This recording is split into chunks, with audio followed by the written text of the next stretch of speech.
Day നമുക്ക് ചായയിൽ start ചെയ്യാം. അപ്പം അതിരാവിലെ ഒന്നുമല്ല, ഒരു 9-9:30 ആയപ്പോഴാണ്, അല്ല 8-8:30 ആയപ്പോഴാണ് എണീറ്റു കേട്ടോ. എണീറ്റ് ഞാനിരുന്ന് ചായ കുടിക്കണ വസുവാണ് എന്നെ വിളിച്ചുണർത്തിയത്. ഏട്ടൻ എണീറ്റിട്ടില്ല. അപ്പോൾ വസു എൻ്റെ മടിയിൽ കിടപ്പുണ്ട്. അപ്പം അതാണ് ഞാൻ ഇടയ്ക്കിടയ്ക്ക് താഴേക്ക് നോക്കുന്നത്. അങ്ങനെ ഞങ്ങൾ 2 പേരും ചായ കുടിക്കുകയാണ്. എനിക്ക് ചായ, വസുവിന് ബൂസ്റ്റ്. അപ്പോൾ വസു എന്നെ വിളിച്ച് പറയുന്നുണ്ട്, വസുവിനെ കൂടി കാണിക്കുമോ? വസുകുഞ്ഞിന് ചുമയാണോ? പാലെടുത്ത് വെച്ചിരിക്കുന്ന കുടിക്കും. ആന്തി കുടിക്കാത്ത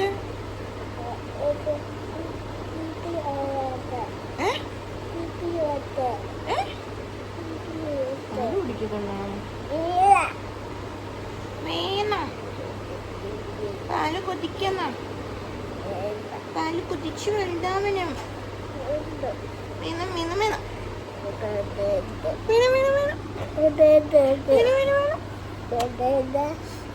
ചായ കൂടി കഴിഞ്ഞ് ഞാൻ പുറത്തിറങ്ങി അടിച്ചുകൊണ്ട് പോകാൻ എന്തെങ്കിലും ചെടി ഉണ്ടോ എന്ന് നോക്കാൻ വേണ്ടിയിട്ട്. അപ്പം അമ്മ ഇങ്ങനെ ചെടി നടാൻ വേണ്ടിയിട്ട് കുറേയൊക്കെ ചട്ടികളൊക്കെ സെറ്റാക്കി വെച്ചിരിക്കുന്നു. പിന്നെ എന്തിനോ വേണ്ടി തിളയ്ക്കുന്ന സാമ്പാർ എന്ന് പറയുന്നത് ഇത് ഓറഞ്ചാണോ നാരങ്ങയാണോ അറിയില്ല, എന്തോ വർഷങ്ങളായിട്ട് ഇങ്ങനെ നിൽക്കണം. ഒരു കായ്ബലം പോലും അതിനകത്തൊന്നും ഉണ്ടായിട്ടില്ല.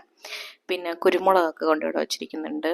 അതിൻ്റെ ഇടയ്ക്ക് ഞാൻ നോക്കിയപ്പോൾ പൂത്ത് നിൽക്കണ ഒരു ചെമന്തി. പിന്നെ ഇത് മുല്ല, വെള്ളം മറ്റേ കൊടമുല്ല, കുറേ ഇതിലുള്ള കട്ടിയായിട്ട് നിൽക്കൂലേ അത്. പിന്നെ ഇവിടെ അല്ലറ ചില്ലറ സാധനങ്ങൾ. പിന്നെ ഇവിടെ എപ്പോഴും ഇങ്ങനെ മൊന്തയിൽ വെള്ളം വെക്കും കേട്ടോ, ഇതെപ്പോഴും ഉള്ളതാണ്. പിന്നെ ഇതുപോലെ പടർന്ന് പന്തലിച്ച് കയറണ ഒരു ചെടി, നല്ല രസമാണ്. അതിൻ്റെ ഇച്ചിരി കണിക്കൊന്നയുടെ മിനി വേർഷൻ പോലെ ഇരിക്കും കണ്ടാൽ.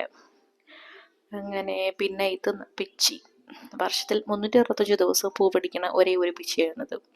പക്ഷെ നല്ല മണമാണിത്. ഇത് ഒരുപാട് പൂത്ത് നിന്നാൽ ചില സമയത്ത് നമുക്കൊരു അസഹനീയമായ മണമായിട്ടും ഫീൽ ചെയ്യാറുണ്ട്. എനിവേസ്, പിന്നെ ഇത് അഡീനിയ അങ്ങനെ എന്തോ പേര് പറയണ ഒരിനം.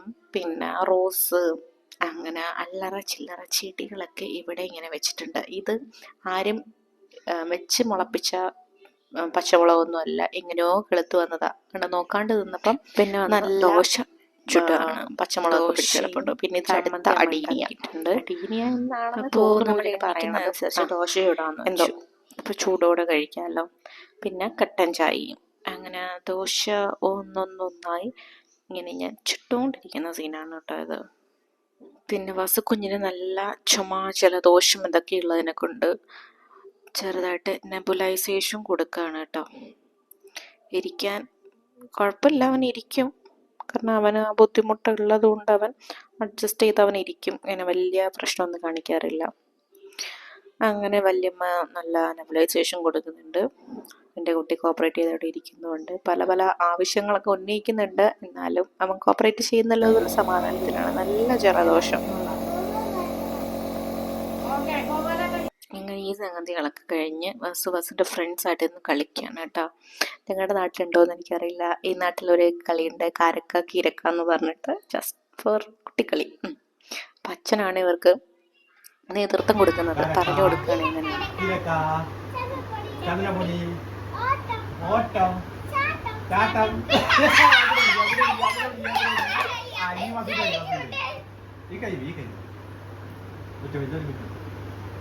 അതിനും അറിയാലോ കാരക്ക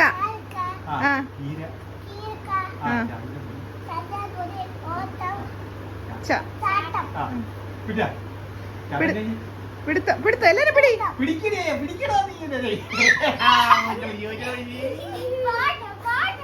പിന്നെ ഉച്ചയ്ക്ക് നല്ല വിഭവസമൃദ്ധമായ ബിരിയാണി അച്ഛൻ വാങ്ങിച്ചിട്ടുണ്ടായിരുന്നു. ബീഫ് ബിരിയാണി വാങ്ങിച്ചിട്ട് വന്നു കേട്ടോ. എനിക്ക് എപ്പോഴും ഓൾ ടൈം ഫേവറേറ്റ് എന്ന് പറയുന്നത് ആലപ്പുഴ ബിരിയാണി. അത് എവിടെ നിന്ന് കഴിച്ചാലും എനിക്കൊരു ഇവിടെ നിന്ന് കഴിക്കുന്ന ഒരു ഫീൽ എനിക്ക് കിട്ടാറില്ല. അതുകൊണ്ട് അമ്മ ചോറ് വയ്ക്കുന്നുണ്ടെന്ന് വെച്ചപ്പോൾ ഞാൻ പറഞ്ഞു വേണ്ട, എനിക്ക് ബിരിയാണി മതി എന്ന് പറഞ്ഞു. അങ്ങനെ ഉച്ചയ്ക്ക് അച്ഛൻ പോയി ബിരിയാണിയൊക്കെ വാങ്ങിച്ചിട്ട് വന്നു. അപ്പം നമ്മൾ കുളിച്ച് റെഡി ചെറുതായിട്ടൊന്ന് ഹോസ്പിറ്റലൊക്കെ പോകേണ്ട ആവശ്യമുണ്ട്. അപ്പം ഞാനും ഏട്ടൻ കൂടി ഹോസ്പിറ്റലിൽ പോകാൻ വേണ്ടി ഇറങ്ങി. കൊറിയൻ സ്കിൻ പോലെ ഉണ്ടല്ലേ.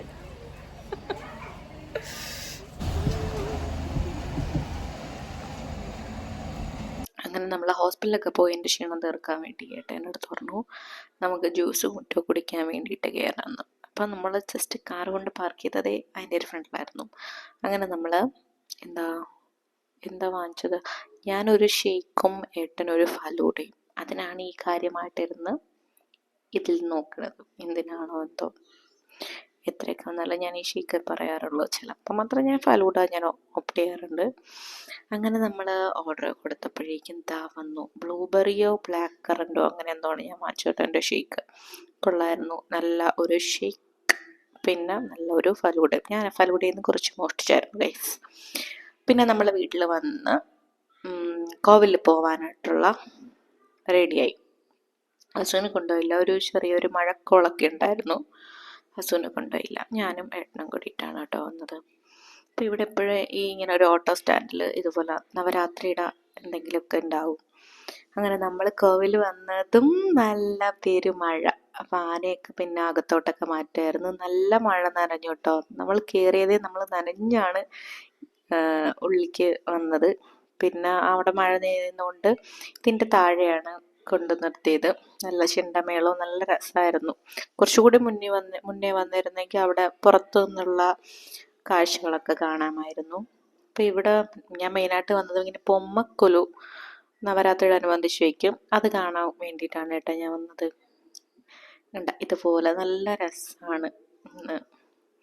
അങ്ങനെ അവിടെ നിന്ന് നല്ല ഭംഗിയായിട്ട് എല്ലാം കണ്ടു. പിന്നെ കുറേ നേരം അവിടെ ക്ഷേത്ര പരിസരത്ത് ഇതുപോലെ ദീപച്ചമരം കുറിച്ച് ചെയ്യുന്നതൊക്കെ കണ്ട് കുറച്ച് നേരം അവിടെ സ്പെൻഡ് ചെയ്തു.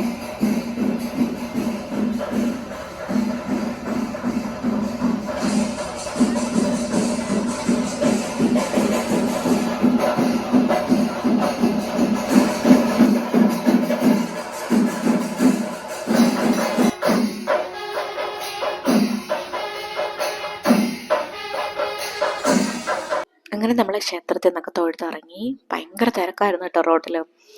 നമ്മൾ വണ്ടി പാർക്ക് ചെയ്യാൻ തന്നെ കുറേ കഷ്ടപ്പെട്ടു. പിന്നെയാണ് പാർക്കിംഗ് ഉണ്ട് എന്ന് പറഞ്ഞിട്ട് പിന്നെ അവിടെ കൊണ്ട് പാർക്ക് ചെയ്തു. അങ്ങനെ നമ്മൾ തിരിച്ച് വീട്ടിൽ വന്നപ്പോൾ കണ്ട സീനെന്ന് പറഞ്ഞാൽ അമ്മാമ്മയും മോനും കൂടി ഇരുന്ന് ബസ്സിൻ്റെ പഴയ കുഞ്ഞു ബേബി ആയിരുന്നപ്പോഴുള്ള വീഡിയോസ് കണ്ട് എൻജോയ് ചെയ്യാണ് കേട്ടോ. അപ്പം അവന് ഭയങ്കര ഇഷ്ടമാണ്. ഇത് ബസ് ആണോ വേറെ വാവയാണോ എന്നൊക്കെ അവൻ ചോദിക്കാറുണ്ട്. അപ്പോൾ അവർ രണ്ടുപേരും കൂടി ഇരുന്ന് നല്ല തകൃതിയ കുഞ്ഞു ബേബിയുടെ വീഡിയോസൊക്കെ ഇരുന്ന് കാണുമായിരുന്നു. അതിനുശേഷം പിന്നെ രാത്രി ഭക്ഷണം കപ്പ ചോറൊക്കെ ഉണ്ടായിരുന്നു. കപ്പയും മീൻകറിയാണ് എൻ്റെ ഫേവറേറ്റ്. അങ്ങനെ ഞാൻ അത് കഴിച്ചു. അങ്ങനെ നമ്മൾ ഫുഡൊക്കെ കഴിച്ചു. വസു നേരത്തെ കിടന്ന് ഉറങ്ങി. വസു ഇടയ്ക്ക് ഉറങ്ങാത്തതുകൊണ്ട് നേരത്തെ ഉറങ്ങി. അപ്പോൾ നമ്മുടെ ആലപ്പുഴ വിശേഷം Day 2 ആയിരുന്നു കേട്ടോ ഇതോ. അപ്പോൾ അടുത്ത വിശേഷം അടുത്ത വീഡിയോ. അപ്പോൾ ഇത്രയുള്ള വീഡിയോ. Thank you.